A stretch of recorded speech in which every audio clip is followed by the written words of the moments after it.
There was a group of adult students in a pottery class, and unbeknownst to them, they were part of a social experiment.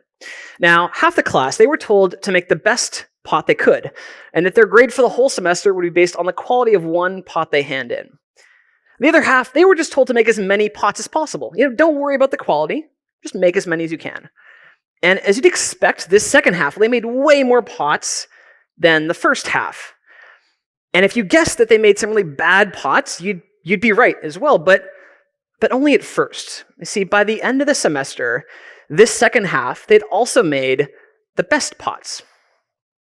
But my question is why? This doesn't seem to make any sense. You could argue that practice makes perfect, but this group, they weren't trying to practice making a good pot. In fact, making a good pot, it would have taken more time, not less. So I think there's something else going on here. It's pretty well established that we have an innate drive inside of us to create. Freud called this eros, or the life force. He said that our drive to create, it comes from the same place inside of us as our drive to have kids, or even to survive.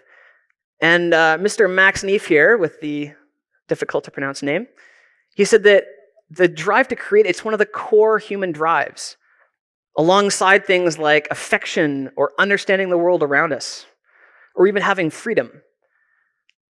And so this explains why we want to join pottery classes in the first place, right? Or why people want to publish books or write songs, make apps. It's part of our nature to want to make things. It's natural. It's part of who we are. See, I believe that creating things, it's how we contribute to the world around us.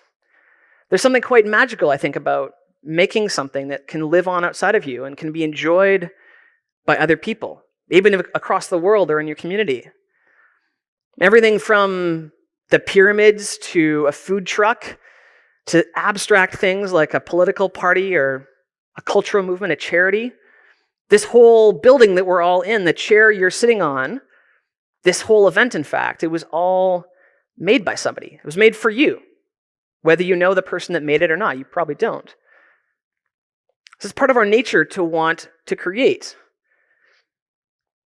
See, but it's not enough just to make stuff, right? We want to make something that we're proud of. We want to leave a legacy that's good.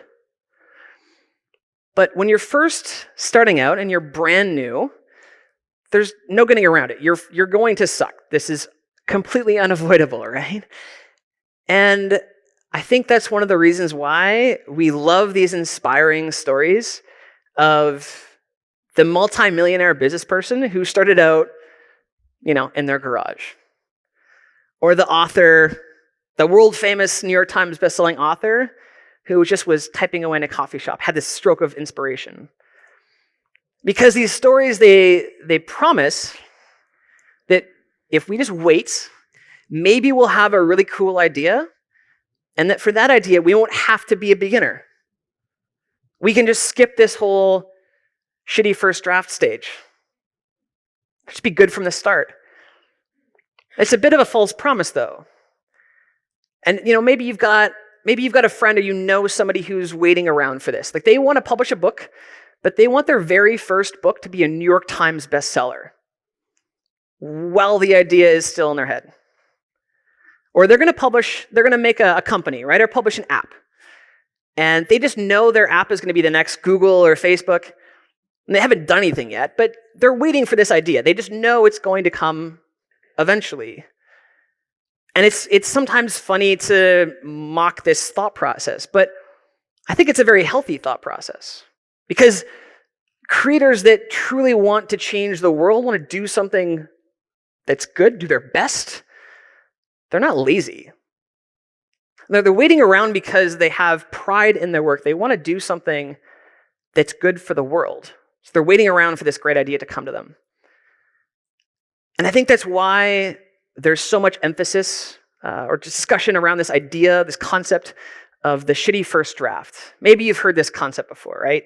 It's based on this Hemingway quote, right? The first draft of everything is shit. Therefore, people say, well, you should make this shitty first draft. Which for somebody that's creative and wants to make something that's good, I think is kind of insulting. I mean, if you were dating and someone told you, It's okay. If you just go on this date, you might find them absolutely repulsive, but it's fine. Just get it over with, and later on, it'll be better.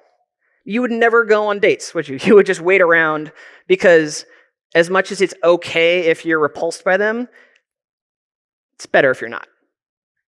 And as much as it's okay to do a shitty first draft, if you consider yourself to be a person that wants to do your best work, clearly it's better if your shitty first draft is not so shitty. So as a result, this idea or this advice, it creates a bit of a conflict. See, on one side, people know we're a beginner. This is unavoidable. It seems like a pretty obvious conclusion. And we've been told, well, don't be a perfectionist. Seems fairly logical, right? At the same time, we want to do our best. And we want to be proud of what we do. So even if it's not perfect, we at least want to try our hardest and know that we gave it a best shot.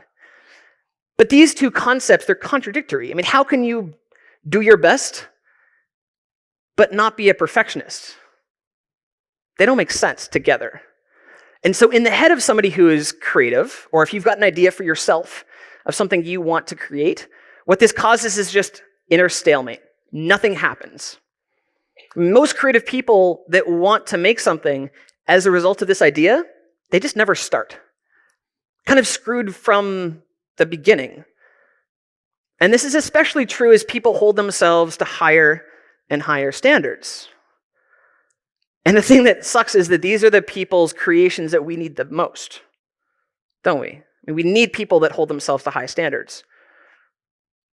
You guys are creative people. I'm sure you've got ideas for you, for things you'd like to create. Maybe that's a cafe or a charity, a scholarship fund.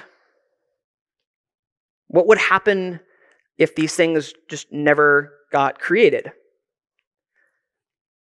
It would suck, wouldn't it? Like it sucks to think about dying with the regret of never having released this project that you'd always wanted to release.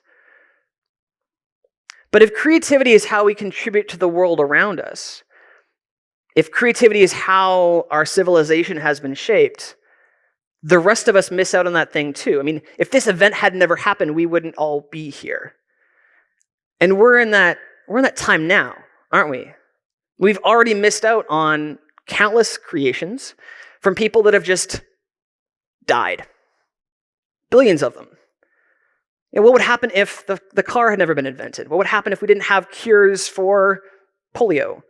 What would happen if we never had the iPhone? I mean, I'm old enough to remember that sucked, having to type in your contacts like by hand. That was terrible. So the decisions that we make today, the people that are alive today about what we create or what we don't, will shape our civilization going forward.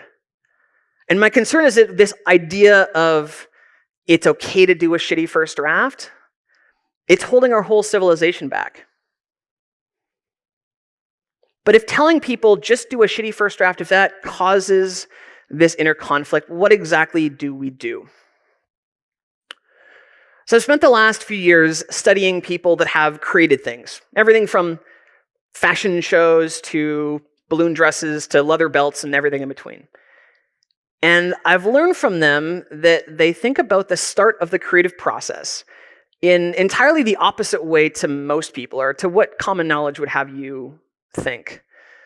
So a few years ago, I had this idea for an app. So I drew up some ideas for what I wanted the screens to look like and sent them off to a professional graphic designer. I mean, I had the means to make it look not shitty, so I was going to make it so. And I put these up on Facebook and asked my friends for some feedback, as you're supposed to do, right? This is the normal way of things, or the way I thought was the best way. And I got a lot of really good ideas, frankly, for how to make my app even better. And one of the people that gave me some suggestions was a classmate of mine from university, very, very smart guy, and he works for Google. So I was expecting Google quality advice and suggestions for how to make my app the best it could possibly be. I was expecting a more advanced version of what I got from my friends. But that's not what happened. See, my friend, he told me that my app was too good. And I'd never been told this before. In all my years of handing in projects to teachers and bosses, not a single time have I been told, this is excellent, we love it, but it's too good, make it worse. This is not the normal way of things, right? As the guy who did my best all throughout school and work, this was entirely the opposite advice to what I was expecting from one of the smartest people that I knew. So I didn't get it. But my friend explained to me that when I made my app look really good, look polished, fancy graphics and everything, what I was doing is I was signaling subconsciously to people that I was quite far along the creative process. That I'd done all the work for them. I wasn't really looking for feedback on what the app was, but more so just on how it looked, the finishing touches. And so as a result, the risk was I could create something that looked really cool, looked really good, but wasn't actually useful to anybody, which is exactly the opposite of what I wanted. See, although I was verbally asking for feedback, I was signaling that I didn't want it. I thought I was doing the right thing. I thought I was doing something that you're supposed to do that I'd been taught my entire life, that my ego really wanted to be proud of my work. I was actually doing as I was pushing away the feedback that I needed the most. And as I studied more and more creators, people that had made everything from online businesses to board games, I saw the same pattern happen again and again. These people, they were using making something look kind of shitty, kind of bad, not as a quick way of releasing something, but as a very intentional tool to get feedback and test out the core of what their thing was. So I realized that if you want to create your best work in the long term, it's kind of weird. I believe you just have to start with your worst on purpose, even if you can make it better. And I know this seems counterintuitive. It seems kind of odd. It seems like you would just break the world or people would be embarrassed and nothing would work functionally if we all did this. This would be chaos, right? But the good news is, actually, we have a really solid example for where this works really well, and it's not people at all, it's nature. If you think about how a tree works, every single tree on Earth starts as a seed. And if you look at a seed, it looks like a terrible, this would be like the worst looking tree ever. It doesn't look anything like a tree. And that's kind of the point. You see, a tree can grow on an open field or on the face of a cliff, but it can only grow in those places because it starts small and it can adapt to the environment. You see, the tree does not grow and it be created only by the seed. It's a collaboration with the environment around it because it has to exist within the environment. Animals are the same. People are the same. We all start as little kind of crappy versions of our future selves, and we're created in a way in collaboration and in response to the environment. And so your job as a creator, if you want to make something cool for the world, whatever the case may be, you don't have to be totally certain from the start about what your thing will become in the long term. This whole thought process of, I don't have the right idea yet. I just need to find the right outline and title and cover and whatever the case is. That's not your job. If your thing has to exist in the world, your only job is to get something kind of small, incomplete, bad, ugly, out of your head into the world and collaborate and get feedback from those around you to help define exactly what your thing will become in the same way that nature works. And the way to facilitate that process is to start with something that's pretty bad. Right? And the cool thing is, I used to think that I was really imposing on people when I asked for feedback. Please do me a huge favor, and can you please give me some feedback on my app? I would really appreciate it. But the opposite is true. See, I'm sure all of you are familiar with the store IKEA, like the furniture store. Right? There's this thing called the IKEA effect. So when I was doing research for this talk, this This solidified an observation that I have been making, which is when you ask people for feedback, they love the process of doing that. So this is the IKEA effect. Studies show that when we have a hand in contributing to something, we place more value on that thing than if it would have just been done for us. And your shitty IKEA furniture is an example of this, right? Hence the name. So when you create something and you ask people for input, not on how to correct the mistakes that you've made, but their actual advice on what your thing could become, whether that's the name, the title, how it's structured, the color scheme for your app, doesn't matter. You're involving them in the creative process. So you're giving them an opportunity to satisfy their own drive to create. And if someone's missing that, if they don't have that in their life, this is a massive opportunity for them. They love this process. Just try it. I mean, try asking somebody for advice on something and see what their reaction is. It's wonderful. So when you do this, when you start with your worst, you don't just get better feedback on the core of what your thing is. You build your initial fan base. People love it. It's cool. So I know you've been told your entire lives to do your best work, right? Everyone knows this. Do your best. Always do your best. Right? For your teachers, for your bosses, for the world even. And I would agree that when you're handing in your project to your teacher or your boss, you're publishing, that song or that app or that book for the world. That's a great strategy. I really do think so. But when you're starting something new and you're making something cool for the world, and maybe you're not sure if you've got the right idea or what it is yet, or whether you've got the right skills or whatever the case is, when you're at that point and you want that feedback, you want to build that team, I think it's better to start with your worst. Start with something bad, ugly. See, in doing so, you build that team, you get better feedback, and we are hardwired to love the process of helping you grow. It's in our nature. Exactly like the adults in the pottery class. So I want to leave you with a few strategies for your next creative projects. Right? Things to think about as you start. So first off, make it ugly on purpose. This is hard to hear for people that are used to making things look pretty. If you're like me and you can't make it good anyways, then this is perfect. But even if you have the ability to make it look kind of fancy, screw it. Just don't do that. Right? So leave in a few spelling mistakes, ditch the fancy graphics, make it out of cardboard if you have to. See, when you do this intentionally, what you're doing is you're signaling to people that you are still at the early stages of your creative process. You're still defining what it is. So when you do your worst, you'll get more real feedback. Second, don't create alone.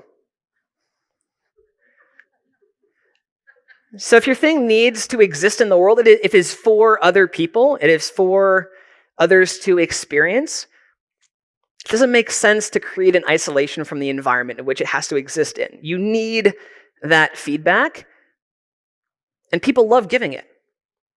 Right? We are starved for our drive to create. So when you do your worst, and you share your ugly thing with other people and ask for their advice, we love helping you out. Try it. And last, focus on quantity over quality. The nature of any creative project at all is you never exactly know what will work and what won't while the idea is in your head. You just don't. And just like trees make many seeds, never know which one will grow, which one won't.